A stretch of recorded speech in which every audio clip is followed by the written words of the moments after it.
Hello there, lovely people. Buckle up, because we're unpacking a mountain of K-pop nods, a sly Squid Game connection, visual symbolism you might have missed, the riddle of Mystery Saja's hidden face, plus a handful of cool ideas that never made it past the cutting room floor. All of that, and more, packed into these 30 bite-sized curiosities about K-pop demon hunters. Soda pop, you're all I can think of. Every drop I drink up. The feature is co-directed by Maggie Kang and Chris Applehands. You might recognize Chris from Wish Dragon, while this marks Maggie's first time steering a movie as director. The initial spark came from Maggie herself. She pulled from her Korean heritage, layers of mythology and demon lore, and naturally, a lifelong affection for K-pop.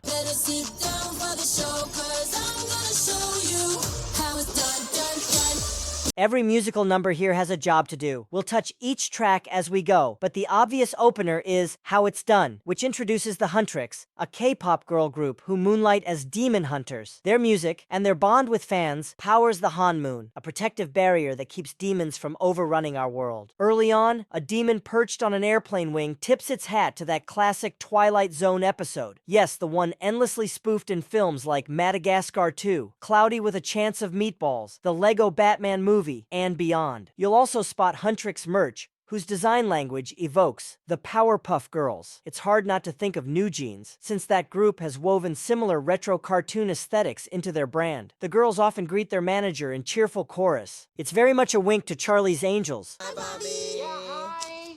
Girls, hi, Bobby. It's a lot. It's very much a wink to Charlie's Angels. Good morning, angels. Good morning, Charlie. Dylan, Alex. Stylistically, you can also feel echoes of other color-popped heroines. Winx Club, Totally Spies, and yes, the Powerpuff Girls again. Their sleek headquarters even reads like a K-pop version of an Avengers Tower. I'm done hiding now. I love it already. Shining like a butterbean.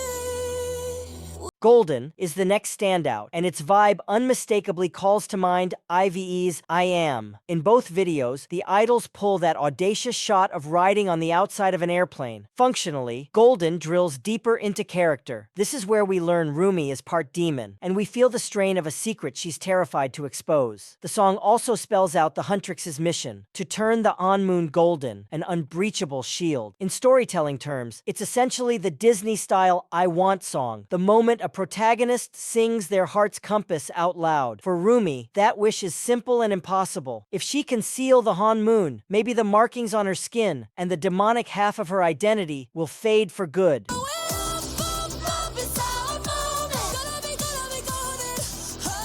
Soon after, we meet a less than reassuring physician, Dr. Han, voiced in English by Daniel Day Kim. The in-joke practically explains itself. Daniel famously portrayed another Dr. Han on The Good Doctor, the one immortalized by a viral meme. Inside Han's office, keep an eye on the framed photos. A few clearly nod toward specific idol aesthetics. Some read Stray Kids, others feel text-coded. Rumi's first run-in with Jinu is pure K-drama framing, and there's a cherry on top. In the background, you hear Melomance's Love Maybe, a track that became a signature of the K-drama Business Proposal, starring An Hyo-seop. The circle closes because An Hyo-seop, Jinu's design, according to the director, draws inspiration from Cha Eun-woo and Nam Joo-hyuk. The goal was a classic Korean look. Fittingly, he's the only member of the group with natural dark hair. Soda pop, you're all I can think of. Every drop I drink up. Now for Soda Pop, a hook so sticky even the Huntrix can't resist moving to it. On the surface, it's pure bubblegum. Upbeat, youthful, radio ready, very much in the family of BTS's Butter. But listen closer. The lyrics frame fans as a drink because the Saja boys literally feed on souls. Even the Rujinu superfan ends up spirited away to the Kingdom of Shadows. Each Saja boy's stage name telegraphs his persona. Baby is the maknae, the youngest of the squad. Romance, no surprise, is the charmer. Even his hair and head silhouette trace a heart. Mystery is the quiet one. We never truly see his eyes. There's one blink and you miss it frame where you might catch a hint, but that's all. The musclehead? Abby Saja, named for those razor-cut abs. Did you really follow us in here? I knew they would. That one's always looking at me. No, we're not. One behind-the-scenes tidbit. The boys share the same base body model, with one exception. Abby Saja was scaled up roughly 20%. As for musical DNA, the Saja boys pull from BTS, BTS, TXT, Stray Kids, ATEEZ, Big Bang, and Monsta X. The Huntrix palette is shaded by Twice, ITZY, and Blackpink. Twice, in particular, shows up everywhere. They're listed among the most popular acts in world. Their track Strategy pops up in the film, and their posters hang alongside the fictional MEOVV in a hallway. On top of that, 3 Twice members recorded the end credits version of Takedown.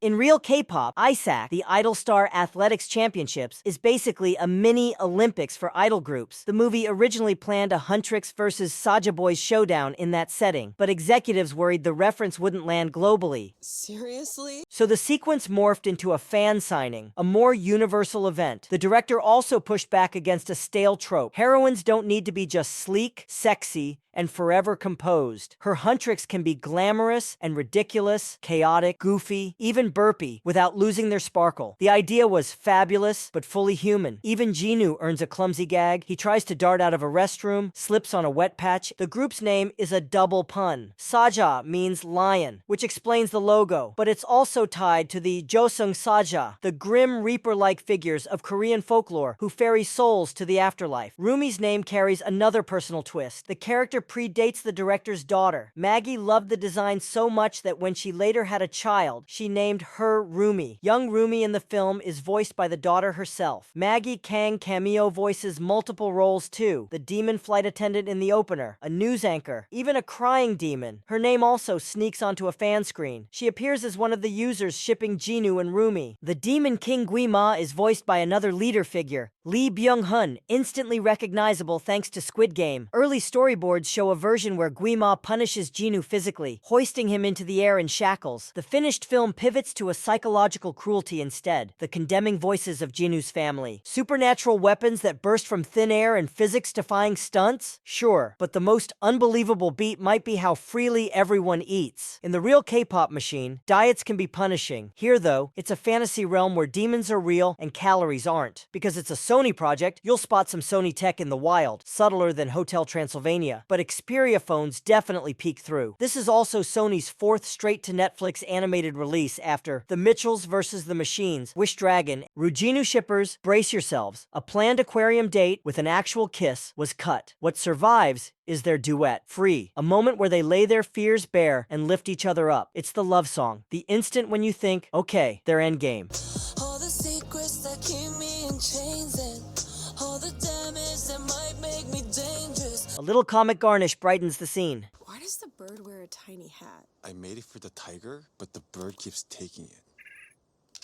The critters have names, Derpy, the tiger, and Sussy, the magpie. Their pairing isn't random. Magpie and tiger imagery is a staple of Korean art, especially the Kachi Harangi tradition, literally magpie and tiger, where the tiger often looks goofy while the savvy magpie perches above. That's why Derpy acts, well, derpy. What about Rumi's mother? We know she once belonged to the Sunlight Sisters and died when Rumi was young. Celine raised her afterward. Beyond that, the film stays mum. A concept artist shared an older take in which Rumi learns Celine was connected to her mother's death, implying that adopting Rumi was an act of penance. Since it's from an earlier draft, now to Takedown, the anti-demon anthem. Rumi detests this one for personal reasons. She reads the lyrics as proof that Mira and Zoe would despise her if they discovered the truth about her bloodline. On stage, demons disguised as her friends belt the verses at her, pushing her to reveal her markings.